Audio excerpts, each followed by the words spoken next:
最近 Flux 发布了2个非常重要的版本升级，一个呢是 Flux 1.1 Pro 的超级版，另外是它的原始版。你注意这个原始版并不是我们说的早期的版本啊，指的是它一种表现的方式，就像是我们原始摄影的那个模式。那么在这之前呢，我们先帮大家去梳理一下，就是 Flux 它基本上发展的一个脉络啊，就是我们现在用的呢是 Flux.1，后来呢它出来了 1.1 Pro 这样一个版本啊，然后呢在这基础上呢增加了 Ultra 和 RAW 啊这样2个模式，你可以认为是2个不同的模型。那这2个模型有什么不同呢？首先你要注意 Flux 1.1 Pro 呢我们在线下是没有办法去用的啊，我们现在呢只能在线上通过 API 或者是别的平台提供的一些功能去用。那么在这个上面呢增加了一个叫做高分辨率的功能。当然高分辨率你可以单纯的认为就是高清的这样一个版本，而且呢它可以保证采样时间呢不发生太多的变化，也就是同样是10秒钟采样，它可以将整个的分辨率呢进行一个4倍或者是更高的一个提升，最高呢可以达到4兆 P 啊。那下边呢有它的一些例子，大家可以看一下有各种各样的这个风格的图片，都比较的漂亮。它最大的特点呢，其实就是在体现高分辨率的情况下呢，不影响速度啊。这样的话呢，其实是帮我们节省成本的。那我们再看一下 RAW mode， 也就是我们说的原始模式。原始模式呢，其实是更多的捕捉了偷拍摄影的一个真实感觉，那也就是说你可以认为我们很多的摄影可以是摆拍的，像工作室的这种照片或者写真的，而这个 RAW mode 其实是更多的突出真实感和自然美，那所以说这是这个模式。那这个模式也就是说它并不是说它生成的图像更加的原始，质量更低，而是说它更加突出原始照片人物自然的形态，或者是抓拍情况下的一个表现的特色啊。那今天呢我们就来试用一下 Ultra 这个模式，那我们来看一下它到底能带给我们什么不一样的体验啊。那我们可以在 Glyph 这个平台上呢免费的来试用这个 Ultra 模型。RAW 模型呢我暂时还没有找到这个使用的地方啊，那因为呢完全找一个不限次数这个免费应用的这个的确是比较少的啊。那我在这里边呢做了很多的测试啊，待会儿呢我们再详细来说。我们先看一下怎么去用啊。在这里边的话呢，我们用到一个应用，它上面发布了很多应用啊。大家看一下这个应用呢是 Flux Ultra， 就是我们说那个高清版，再加上 Cloud 进行这个提示词的一个强化，然后得到的一个版本。大家注意啊，它生成的时间呢大概是在19秒左右啊，就是10几秒。下面呢我们测一下，那这儿呢我写一段提示词，这个提示词呢还是我们那个极具古典美的那个女孩啊，而且是一个数字艺术风格的。那我们来生成一下来看一下。我们可以看到这个生成的步骤啊，首先接受你这个 input， 然后使用我们的 cloud 呢去加强你的这个 input， 然后呢它会自动生成一个分辨率啊，所以说这个分辨率呢不是我们去设定的，它这是自动生成的。那所以说你会发现这个示例图片也是有竖屏的有宽屏的，对吧？看我这个提示词生成这个效果还是非常漂亮的啊。这儿有一个网友也用我这个来生成了一个，他这个好像更漂亮，所以说呢这个的确是非常不错的一个效果啊。这就是我们现在看到的，那你可以放大去看，然后可以把它下载下来，对吧？那基本上这样用就可以了。这个其他的用法你可以自己去测试啊。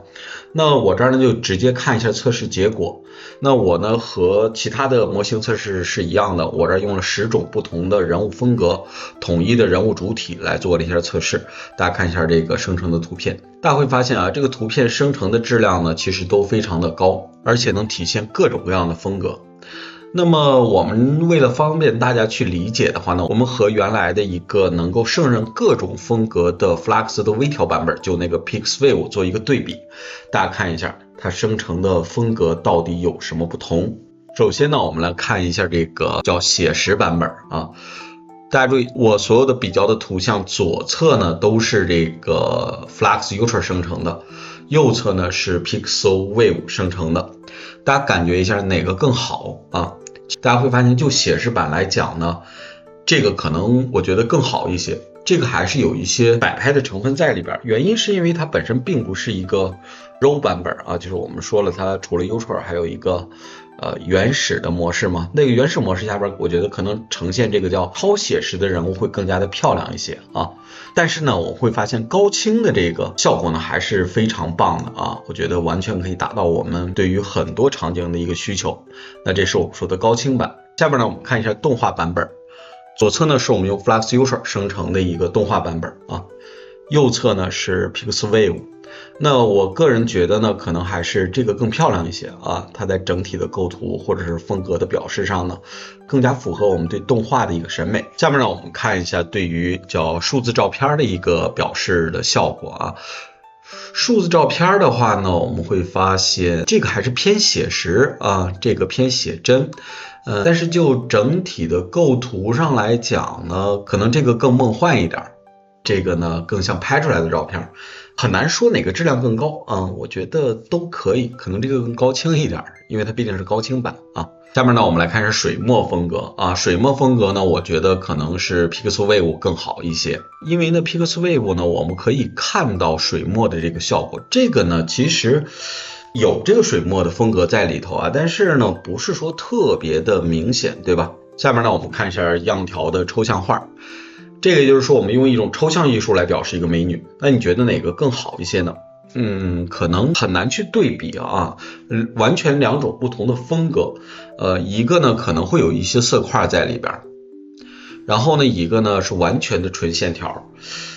两个表现呢都还是不错的，我觉得就看你个人喜好了啊，这个我们可能没有办法做一个非常明显的对比。下边呢，我们看一下这种漫画版。漫画版的话呢，同样左侧是 FluxUser 版本的，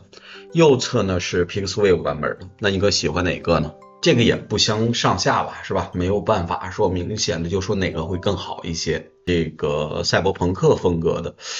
这个也很难比较，但是我们会发现左侧的这个色彩更艳丽一些啊，它在纹路上的表述更加细致一点。包括衣服上的这个纹路，所以说呢，我如果非要去对比，我觉得这一轮对比当中可能 Ultra 版本会更好一些。这个呢是动漫风格的一个比较，当然有的人会把它叫做吉卜力或者叫吉比力，其实有点像日本动漫的那种风格啊，而刚才我们生成那个更像欧美的动漫的一个风格。这两个来讲的话呢，我个人是比较喜欢这个风格的。但是这个可能表现的东西会更多一些，对吧？同样我们只能说旗鼓相当。下边呢，我们看一下低距人物的这个版本。低距人物版本呢，我们用的是一个低面的你可以认为是一个直面的一个效果，在头发上呢会看得比较清楚。那你会发现，我觉得左侧会更好一些，因为在衣服上的呈现，这个直面人或者叫低距的这种风格也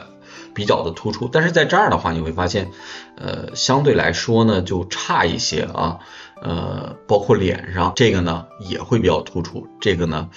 的确就不太好了啊。下边呢，我们再来看一下生成文字。那我希望它生成一个就是我喜欢 FluxUser 这样的一种风格的图片。大家会发现这个人物的构图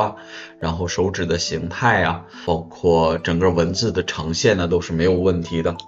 我觉得这个也是相当不错的。那这个呢就是我们对比下来的一些风格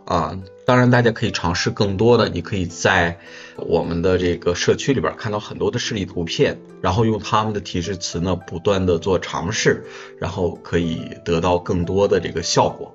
不知道这个 Flux 的高清版是不是符合你的预期和需求。今天呢我们就聊这么多，关注我，做一个懂爱的人。